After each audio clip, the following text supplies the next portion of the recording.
sometimes you gotta be a little bit suspicious. All right, you gotta be a little bit suspicious when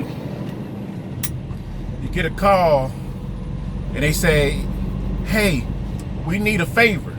I'm realizing now, anytime they say they need a favor, that means there's an automatic 25 to 30% upcharge on the favor that they ask. Now, they called, they said, "Hey, we really need to move this load. They're gonna keep the plant open for you so you can go get this load." I was like, okay. They said they gonna give me $1,300. I'm like, what? The reason why I say that is because I was in Woodland, California. I'm trying to get home. So I'm trying to be home, get off for a week, maybe run a couple locals or something around my city. But I'm not trying to be out. You get what I'm saying? I'm not trying to leave the city, so to speak. But everything that was going down to LA, Ontario, Fontana, San Diego, it was like 500 something miles. It was only paying $700-800. I mean, I'm just checking and calling. I'm like, wow, I want more than that. Also the weight, everything was 40,000 pounds plus. You know what I'm saying? So I'm like, nah. I'm like, nah, I don't really want to pull nothing heavy. I'm just trying to get to the house. You know what I'm saying? It is what it is. So I posted my truck on the DAT board. Started to get a bunch of calls. Some was paying okay money. Then I got this call. It's probably like the third or fourth call that I got. They said, "Hey, I need you." They were like, "Hey, we really need this favor. We'll pay you $1,300 to move this load." I'm like, well, if you need a favor, I charge them more, right? And he immediately took it, so let me know that I undercut myself again. I don't need somebody to be like, I would have charged whoop-de-whoop-de-whoop.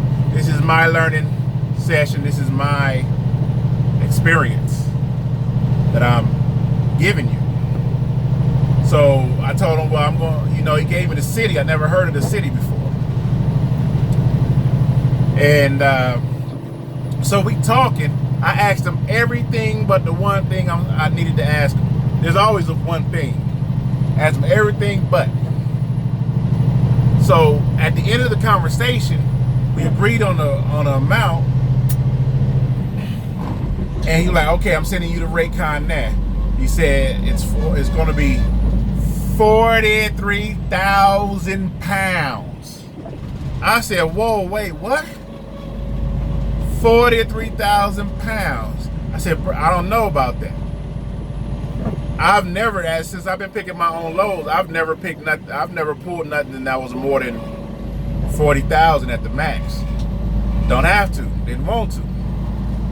Not for the price. If you paying, upwards of 5, 6, 7, 8,000 crazy number or something like that, yeah. But everything that I pull is usually light. I try to stick around anything under like 25,000 pounds. Is where I like to stick at, because I can hit the hills no problem, so on and so forth. And I'm way up here in Northern California. I got Grapevine. This road that I'm about to hit is about to be treacherous, and I didn't even know it. Again, this is where experience kicks in and where the rookies get bent over. So I said, you know what? I just need to get to Southern California because I'm trying to go home. Everybody was offering me loads to go out of California, Colorado, Idaho, Reno, and I'm like, nah. I put Z9 on the DAT boards for California. So I said, you know what? They're paying me a lot more than all the rest of these loads are paying for the amount of weight I'm pulling. Like, whatever. I'll take it. Just keep me in your Rolodex. So next time I might need a favor. Of course, he's not gonna do that, but it felt good. It felt good to say it. So I started to book it up. First of all, he told me it was 183 miles away. It was 200 miles away, so they probably did zip code to zip code. You know, ran McNally miles or something like that. I don't know. But I already hit him up for the fuel. I was like, well, you're gonna have to pay for my fuel to go and get this particular load.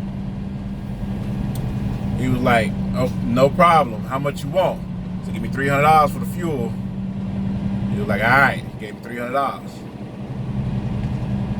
So I started to go, and it's all, you know, it's freeway, but I'm going up Northern California where it snows and cold, stuff like that. Then I get a phone call saying GPSs and maps don't have this particular location on it, the street name. Street name's a little bit weird. Yep, that is a house where killer clowns live and you will get raped. He said the address is a little bit weird. Call them for directions. So I called them. They gave me some directions. Okay, what you're gonna do is you're gonna go right. Had to downshift real quick. You're gonna go right. You're gonna go on the street called Cedar Creek. But it's not gonna be the first Cedar Creek street. It's gonna be the street. It's gonna be the second Cedar Street Creek.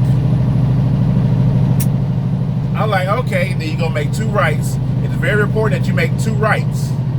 Because if you don't make that right, you're gonna end up in a bad situation. I'm like, okay, and I'm driving in the middle of the road because as you see, there's no way that I can not drive in the middle of the road.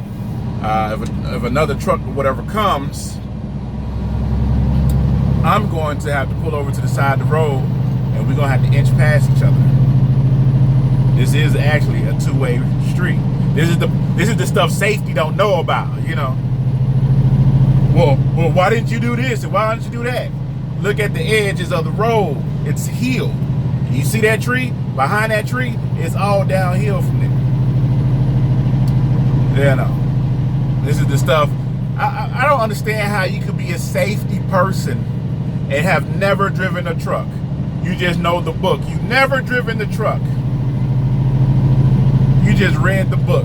So you don't even understand half the stuff the driver is talking about.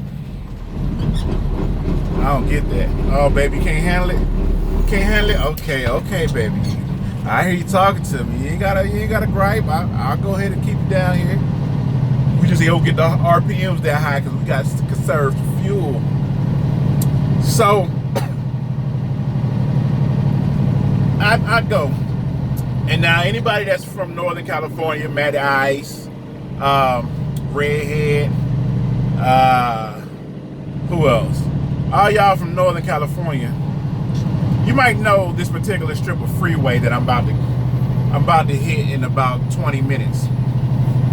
It's called the 299. The 299 goes to Burnet, California. Hold on. I just want to turn the lights on. Ow! Can't see nothing. But